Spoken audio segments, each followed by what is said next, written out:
welcome to the ArtsyFartzy Club. My name is Mrs. Johnson, and I am so happy you are here with me today. We're going to have an awesome project. It's really drawing intensive, but I do this with my elementary kids, and we're going to incorporate a story like usual, and it's one I really like because Sean Astin is the narrator, and I happen to love movies like Rudy and Lord of the Rings. And one of my personal favorites is Encino Man. So, buddy, if you know what I'm talking about, you know what I'm talking about. And if you haven't seen it yet, ask mom and dad if it's okay if you can watch it sometime. And then I hope you enjoy it because it's one of my old school favorites. All right. So we're going to be doing face drawings, and the sizes of the face and the body, we call it the canon, the measurements of an average body or the measurements of the average face. Okay. Not all faces are proportioned exactly the same. Some people will have, shorter faces, rounder faces, narrower faces, more square jaws, more heart-shaped, more round faces, all different things. But these are the general rules that you and I can use to learn to draw the face in proper proportion-ish.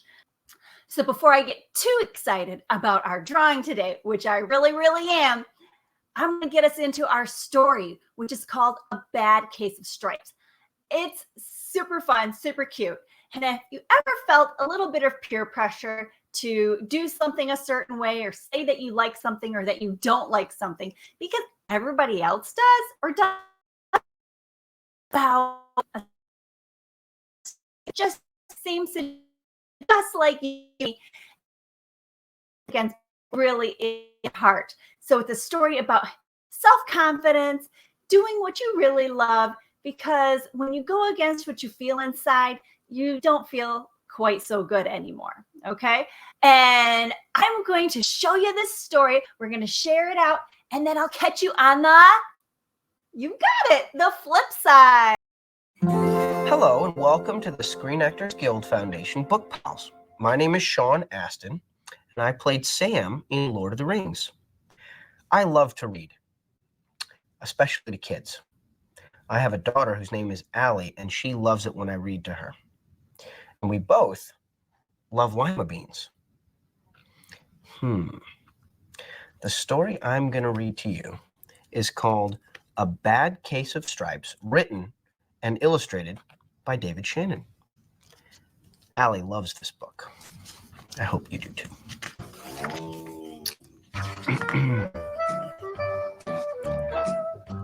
Camilla Cream loved lima beans, but she never ate them. All of her friends hated lima beans, and she wanted to fit in.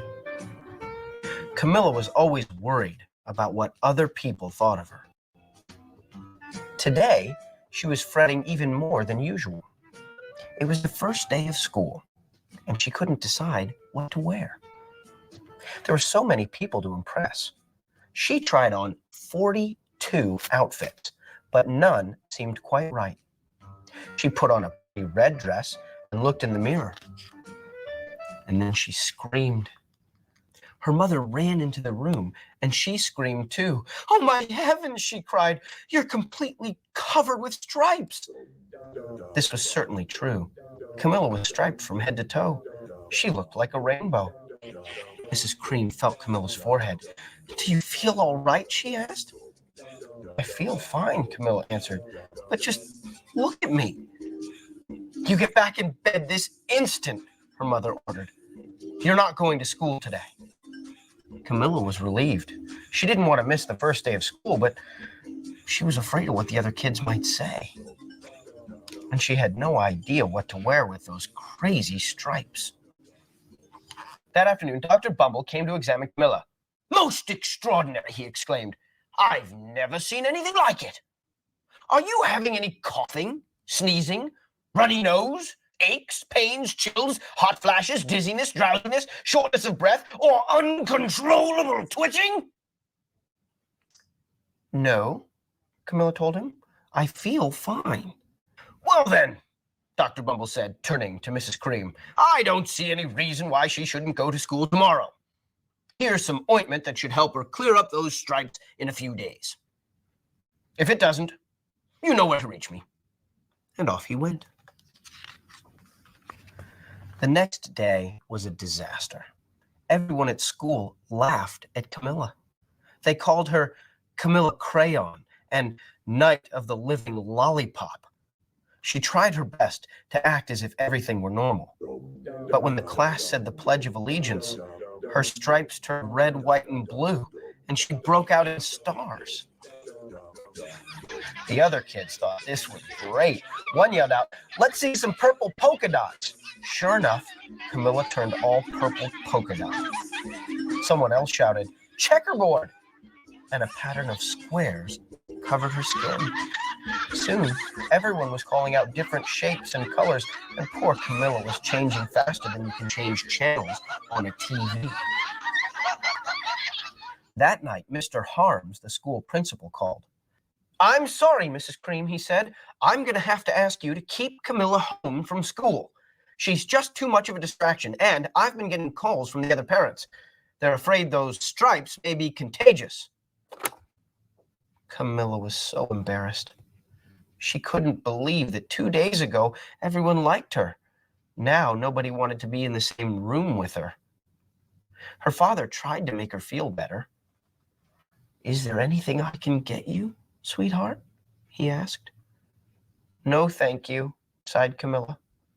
What she really wanted was a nice plate of lima beans. But she'd been laughed at enough for one day.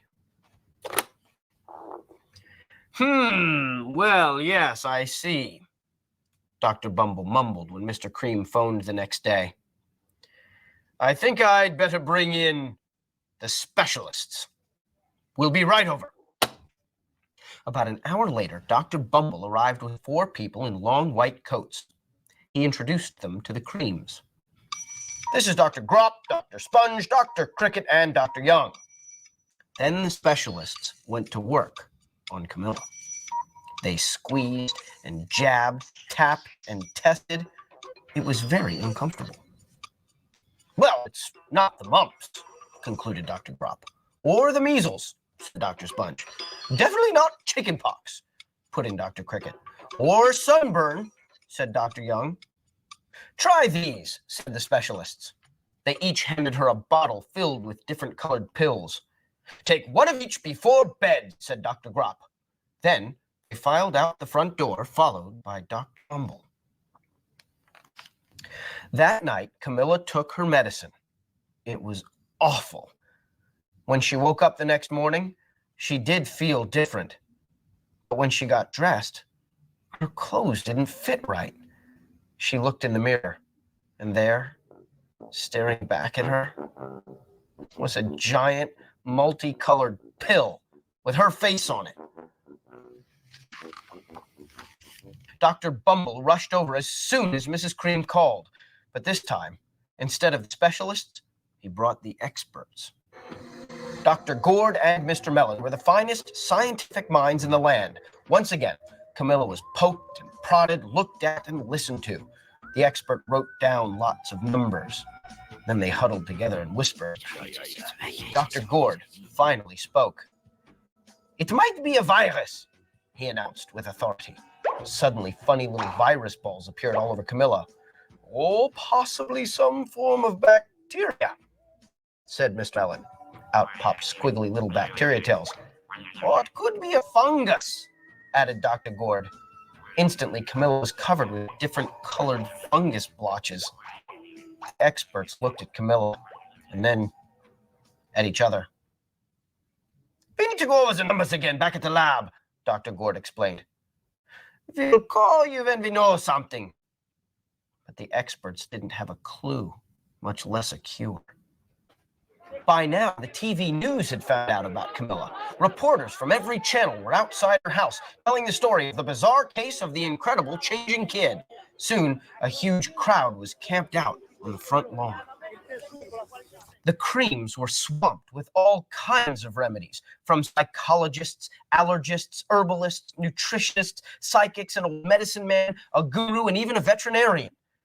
Each so-called cure only added to poor Camilla's strange appearance until it was hard to even recognize her. She sprouted roots and berries and crystals and feathers and a long furry tail, but nothing worked. One day, a woman who called herself an environmental therapist claimed she could cure Camilla. "Close your eyes," she said. "Breathe deeply and become one with your room." "I wish you hadn't said that," Camilla groaned. Slowly, she started to melt into the walls of her room. Her bed became her mouth, her nose was a dresser, and 2 paintings were her eyes. The therapist screamed and ran from the house. "What are we gonna do?" cried Mrs. Cream. "It just keeps getting worse and worse." She began to sob. At that moment, Mr. Cream heard a quiet little knock at the front door. He opened it, and there stood an old woman who was just as plump and sweet as a strawberry. "Excuse me," she said brightly, "but I think I can help." She went into Camilla's room and looked around. "My goodness," she said with a shake of her head. "What we have here is a bad case of stripes, one of the worst I've ever seen." She pulled a container of small green beans from her bag. "Here," she said, "these might do the trick." "Are those magic beans?" asked Mrs. Cream. "Oh, my, no," replied the kind old woman. "There's no such thing. These are just plain old lima beans. I'll bet you'd like some, wouldn't you?" she asked Camilla. Camilla wanted a big heaping plateful of lima beans more than just about anything, but she was still afraid to admit it. "Yuck," she said. "No one likes lima beans, especially me." "Oh, dear," the old woman said sadly. "I guess I was wrong about you." She put the beans back in her bag and started toward the door. Camilla watched the old woman walk away. Those beans would taste so good. And being laughed at for eating them was nothing compared to what she'd been going through. She finally couldn't stand it. "Wait," she cried. "The truth is, I really love lima beans." "I thought so," the old woman said with a smile. She took a handful of beans and popped them into Camilla's mouth. "Mmm," said Camilla. Suddenly, the branches, feathers, and squiggly tails began to disappear. Then the whole room swirled around. When it stopped, there stood Camilla, and everything was back to normal. "I'm cured," she shouted. "Yes," said the old woman. "I knew the real you was in there somewhere." She patted Camilla on the head. Then she went outside and vanished into the crowd. Afterward, Camilla wasn't quite the same. Some of the kids at school said she was weird, but she didn't care a bit. She ate all the lima beans she wanted, and she never had even a touch of stripes again. Well, pretty good, right? I liked it. My daughter likes it, and we like lima beans. So, I don't know about you, but if you can get a hold of some of these things, well, books, lima beans, whatever, I recommend it. So we're back. What'd you think? I love that story. I love it. And it gives a great opportunity to be artistic and to explore color and lines and shapes and so much fun. So we're going to get going right now. Here we go. Let's shrink me. Okay. So I have a 12. Let's see. Can you see? Big piece of paper. It is 12 by 18. So that's like 2 9x12 papers, right? So it's big. But if you only have a 9x12, you can draw, but you just draw smaller. But I like to do this project nice and big, so there's lots of space to color. And I'm going to have my paper vertical the long way up and down. But sadly, you can only see part of my paper at a time. So we'll do the top part, and then we'll work on the bottom part later. Now, this is a tracer. I cut out tracers for when I did this with my students because it guarantees success. Everybody's going to start with a great face shape, and it's just an egg shape. And you might even notice that, like, I have a little lopsided part here, and that's okay. That's the wonderful thing about this, is that your face shape does not have to be perfect, and you're still going to have an awesome picture. So it's like an upside down egg. It's a little bit narrower here at our chin, right, than it is at the top, which is actually at the top of our head, not our forehead, the very top of our head, okay? So I'm going to go ahead. I'm going to leave room to have some hair here or decoration, and I'm going to scoot that down just a little bit, make sure it's as centered as I can, and I'm going to trace it. Now, I don't have to trace it. I can freehand draw this, which is what I had to do to make my tracer. I just freehand drew that upside down egg shape, and then there you go. Ta-da. Okay, so let me darken this up so you can see it a little bit better. I want you to be able to see nice. All right. So now we're going to talk about that canon of the face. So I'm going to draw some light lines that I will need to erase later. So I'm going to draw a line of symmetry. So we're doing an imaginary line down the middle of our face that divides this half from this half, and we go right in the center between my eyes, down the center of my nose, down the center of my mouth, okay? And then I'm also going to do a line in half this way. So it's going to go horizontal approximately halfway. Do your best guesstimation, okay? And then I'm going to, again, draw another small line halfway between the bottom of the head and this half line. So I'm dividing it in half again. So we're going to call this, if this is the half line, here's some math for you guys, then this is the one, I hope you guessed it, 1/4 line, right? Because if I was to divide it into 4 equal pieces, this is my 1/4 line. And now I'm going to divide that line or that section in half again. And if I was to divide it again, now it's my 1/8 line. Okay, so we're just by 2s. 2 times 2 is 4. 4 times 2 is 8. All right. So I've got my basic canon of the face to start.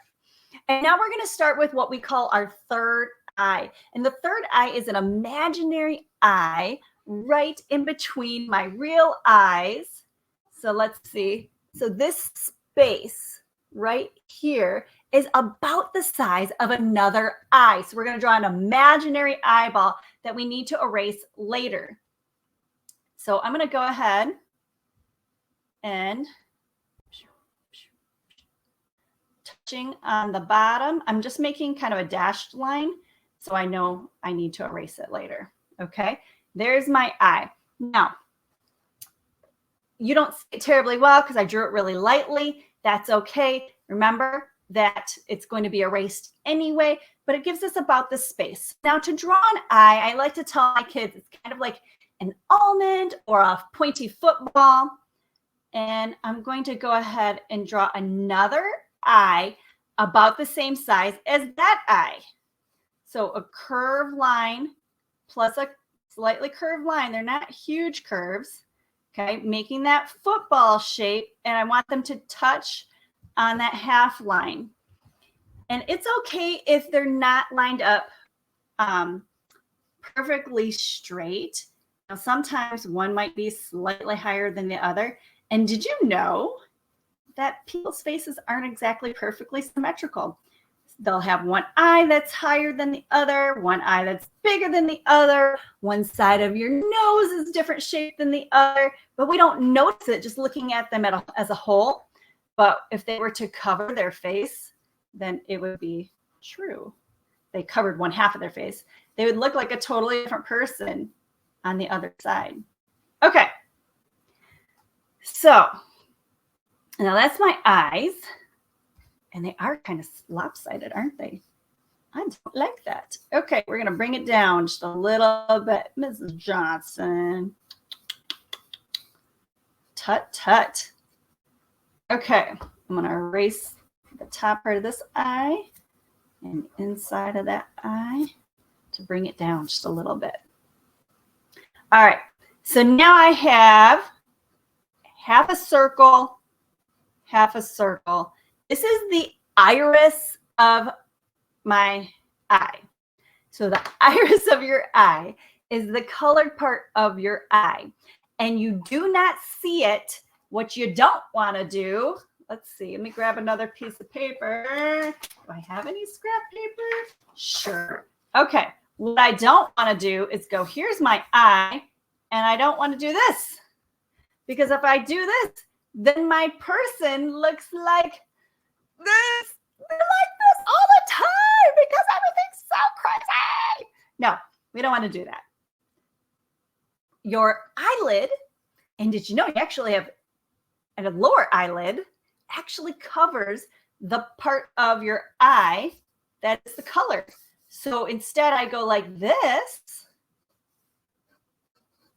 That way I don't look quite so excited, because this upper eyelid and that lower eyelid are actually covering part of that circle, even though we know it's a circle in our mind. We're not putting it a full circle on our drawing because those eyelids are covering the top and the bottom, okay? All right. And then I'll go ahead and do the same on the other side. Try to make them similar size. And remember, we're doing this all in pencil. It's erasable. It's fixable. Don't draw really, really hard so that you panic because you can't erase very easily. All right, and then we're going to move on. And we'll come back to our eyes and eyebrows and eyelashes and all those things later. But now we're going to move on to the nose. And the tip of our nose touches on that 1/4 line, okay? And noses are a toughie because they can be many different shapes and sizes, all right? So what I want you to focus on for now, because this is our first face drawing together, is just getting down that basic shapes of the nose. So we're going to draw the top of our nose, or the tip, I should say, not the top, the tip of our nose, and the nostrils. You see a little bit of those nostrils. Now, what I don't want you to do, don't draw the tip of the nose and then do a circle, because you're not going like this. And well, actually, I'm going to leave myself small, so you're not actually looking at my full nose, but you know, your person to look like this. I don't want you to see up my nose hole. We need it what we call foreshortened. It's going to be squatted, squished, a foreshortened view. So we're going to, instead of doing circles, we're going to do a small ellipse or oval type shape, okay?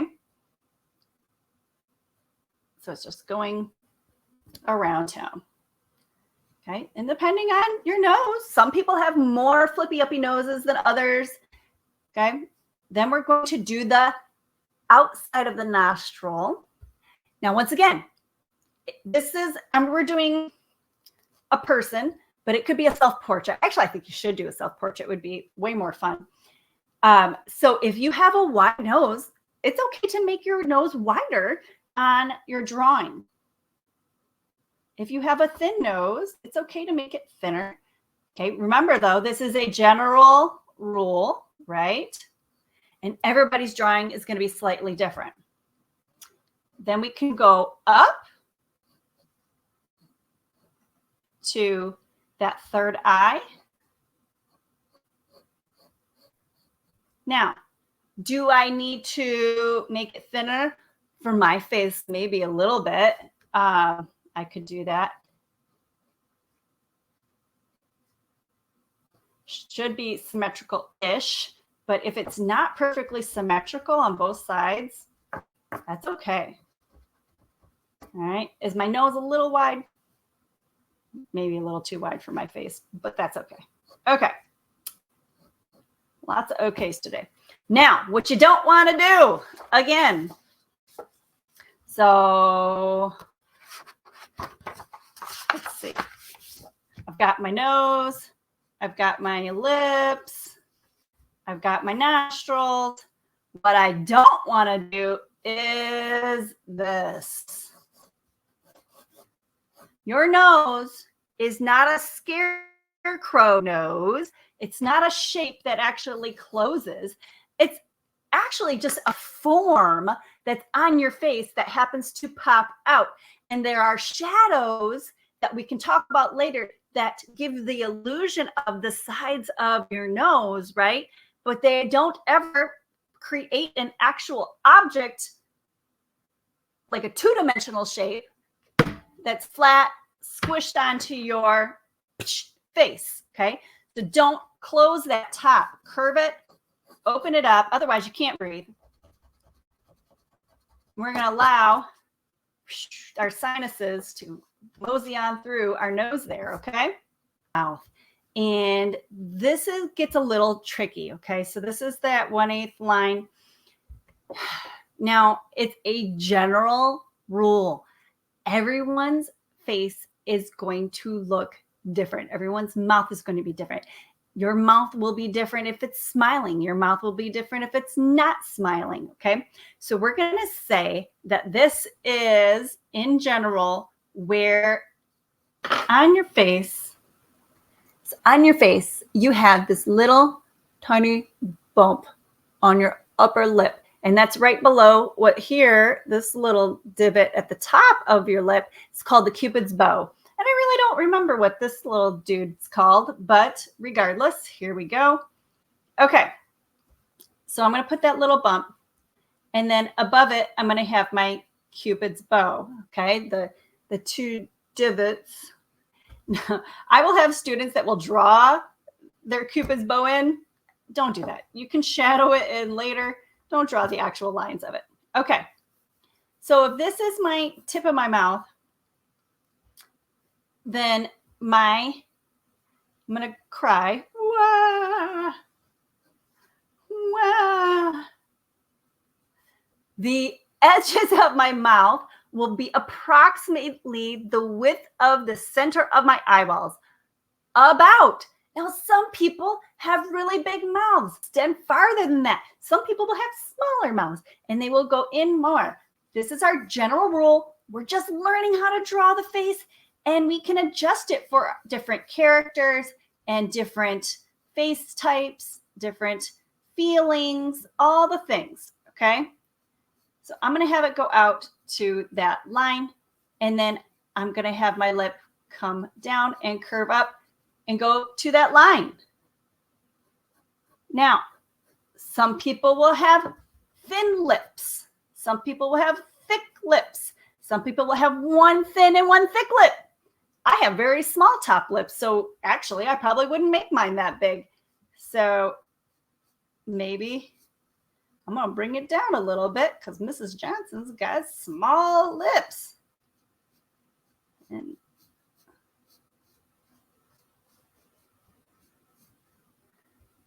does that make sense that we can go and then adjust from there? And there's nothing wrong with your face being unique and special to you.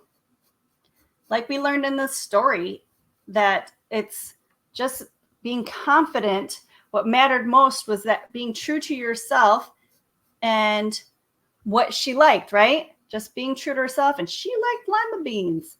You know what? I like my mouth just the way it is. I don't need to change it. I am happy just the way I am. Okay, so I'm not going to leave my person crying. Of course, I will erase those later, okay? But for today, this is where we're at. Now, I'm going to draw in the eyebrows, okay?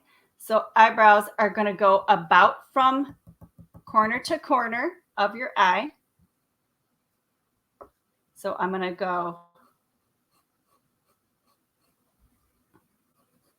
and then end at about my corner of my eye.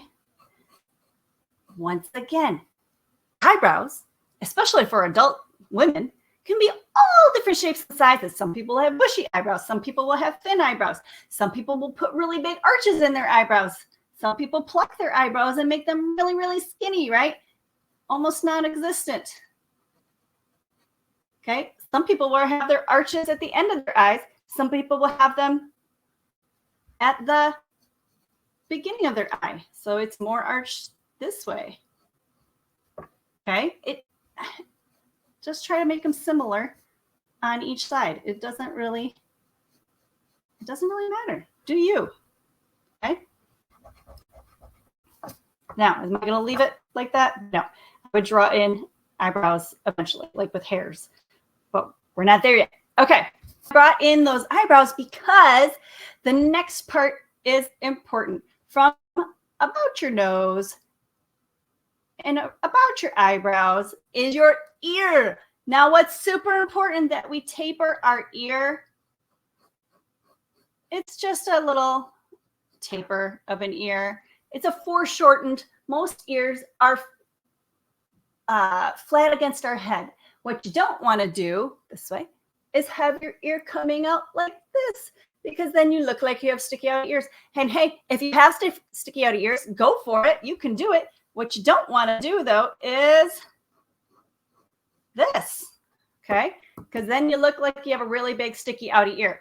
Now, here's a fun fact. If you're drawing yourself, which I think you should be, I would love this to be a self-portrait, is figure out, do you have attached or detached earlobes? This is a hereditary trait, and you can go home and check out your parents. Okay, are your earlobes attached, so they go right to your head, or are they detached, which means, can we zoom in on this guy? No, a little bit better. That it goes down and that it attaches back up higher on the head, and this is considered detached, where the other one just goes from the bottom of your earlobe and straight into the head. That's an attached. Okay. Fun fact. Look at your parents and see if they have attached or detached earlobes. Where did you get it from? That's super fun to find out. Okay. So now I have attached earlobes. So I'm going to fix this guy down to about my nose line, from my eyebrow to my nose. Now, neck and shoulders. Okay. I only have a little bit of power left too, so I gotta hurry. Ooh.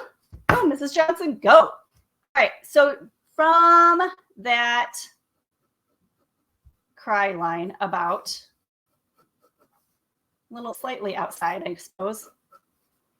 Okay, from the center, I'm going to make a neck. Some people have long necks, some people have skinny necks. Now, if you made a tracer, you can use your tracer or just use your fingers. So I'm going to measure about the width of my head. So the width of my head from the center of the body, okay, here, center, neck, okay.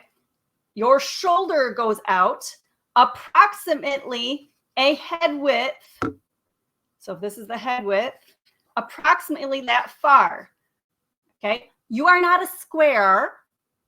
So if I measure like this and I go, try to keep my fingers the way that they should be. Boy, that brings me just about to the edge of my paper there. Okay, you are not a square. Do not draw your body from that neckline, diagonal down, curve it when you get to your mark. Okay, slope it down, slope, slope, slope, and then curve it when you get to your mark. Curve. Awesome. One side's higher than the other. Not awesome. Okay, fix that. Beep, beep, beep, beep, beep. Okay, so then later on we can come in and work on putting in clothes. So maybe, okay, I've got a t-shirt on and my dress shirt. So there's my t-shirt line. Does it have a, yeah, it's got a little rib on it. Beep, beep, beep, beep. And then, I don't know, what does it look like?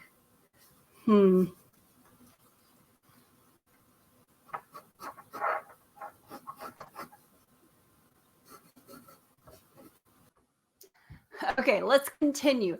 I know that some of these may have looked like weird cuts, but I have been having computer problems because our internet's not working after the big tropical storm. So we're doing hotspot, and it is what it is. And just like a good artist, we're going to be adaptable. Okay, so here we go. Let's finish this up. And then this is going to be a 2-part project. Believe me, part 2 will be extra super fun. Okay. So I just put in my shirt, and then of course anything that overlaps we erase. So I erase my shoulder that's underneath my shirt. You're not going to see through your shirt. Okay, put on whatever kind of shirt you want, and then I would continue to add like details and stuff. Like I'm going to have, you know, buttons and buttonholes and things like that. Okay, so but let's talk hair. Now this is where a lot of students get confused because your hair doesn't grow out of the top of your head, right? I'm not just gonna go wee and then leave that all bald and I look like a crazy lady. Your hair doesn't just grow from here. If we were to do that, that means we're ignoring, let's get bigger. If I was to do my hair just growing out of here, then I'm ignoring the rest of this because this part is the top of my head. Okay, this is the top of my head, guys. This is not the top of my head. This is the top of my head. So I'm not just having hair grow here. It's growing out of the front part of my head too. So you might think that that's all forehead, but if that was all forehead, you got a lot of forehead. Okay. And actually, I do have a lot of forehead because I'm older than you and your hair starts to recede slightly. So you might have a little bit of bigger forehead if you're older, or just some people just have their hair doesn't grow that far down. But anyway, now what if you have bangs? So it's growing out of your head, plus it's coming down over your face. So we're going to go ahead and let's pretend, well, Mrs. Johnson has got a middle part today. And I'm going to get rid of all this mess. All right, so if I have a middle part-ish, well, yeah, pretty middle. Okay, so I'm going to say it's coming out of here,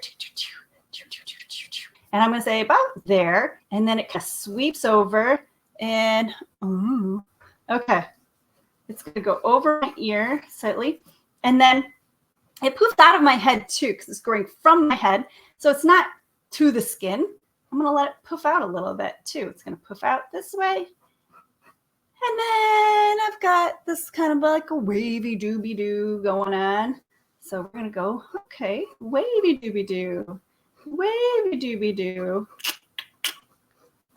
And it goes all the way down in front of my shirt. So let's do this. I've got some it's kind of loopy curl here.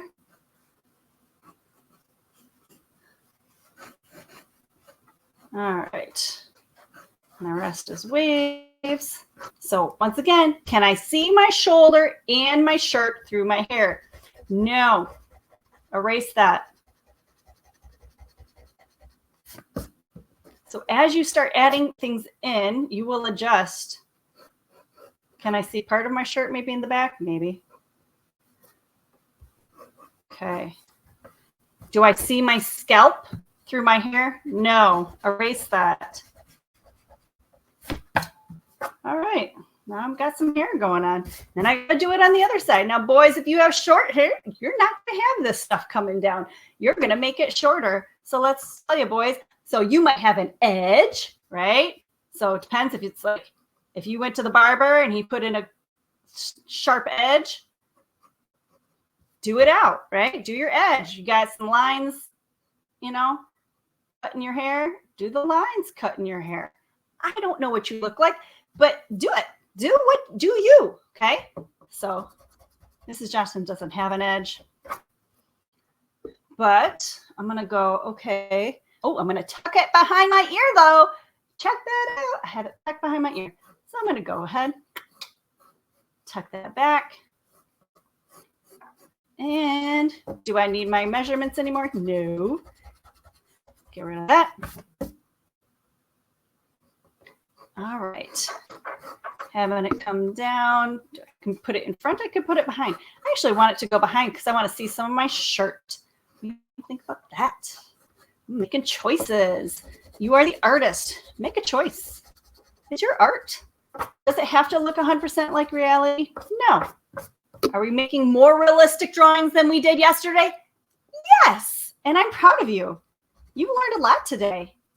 I'm not going to leave my person crying. Erase that. Erase your line of symmetry. We don't need that anymore. Do I need a third eyeball? No. That's a discussion for another day. Okay. No cyclopses, please. Now, you do have upper and lower lashes. A lot of times you're not going to see every individual lash.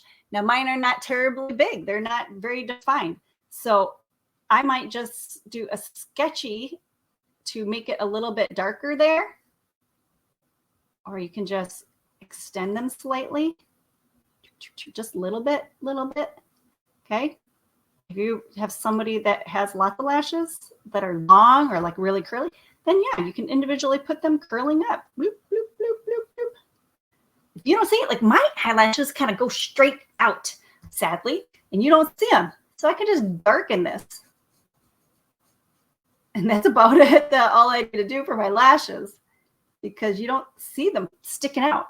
Okay, what you don't want to do, my loves, do not do this for your lashes. You did not pay for 2-inch lashes. Not yet. I guarantee it.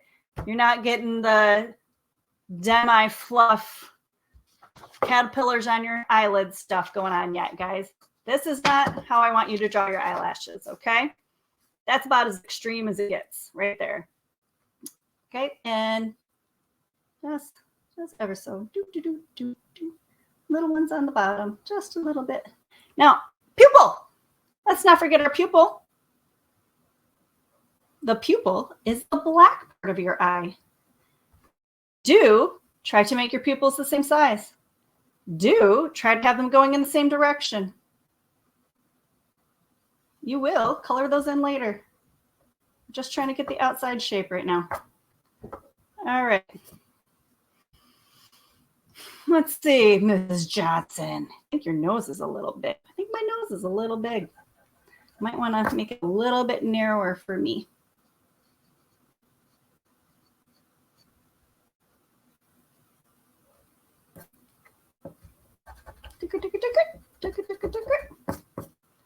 That might be a little too pointy.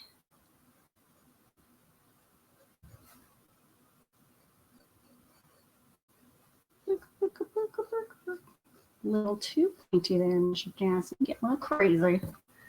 All right.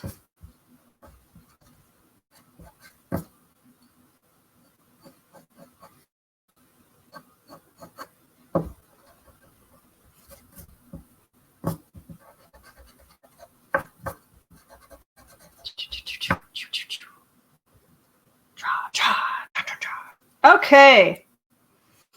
In general, that's about it for today. Now we are going to talk about making this into a bad case of stripes. Okay. Next time.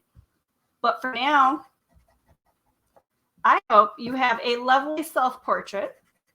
I hope you had tons of fun. Take a moment to erase your lines. We're going to talk about what we can do from here to add some details. Now, this is a great drawing. You can just color it and make it realistic. But our story was a bad case of stripes. And so I'm going to tie it into our story. But man, you guys did a ton today. You learned about the line of symmetry, making things the same on both sides of your line of symmetry. You learned about proportions of the face in half, in 1/4, and 1/8 of the face. You learned about your ears. And go check out your parents' ears. You learned about your upper and lower eyelids. I mean, so much stuff, you guys. You learned about how big your body should be, that you're not a square. You're not a Lego man. Go check out my Lego man video. That was last Saturday. It was fun. You can draw a Lego man. But that is not you, okay? So we're going to take this next time. So next Wednesday, at 11 a.m. Eastern, I'm going to catch you here. Please make sure that you like and subscribe to all of my videos so you never miss one, because I'd hate for you to miss out. Make sure you get that notification to remind you that we are drawing together next Wednesday. And if you like this, I bet you're going to enjoy our live Saturday sessions.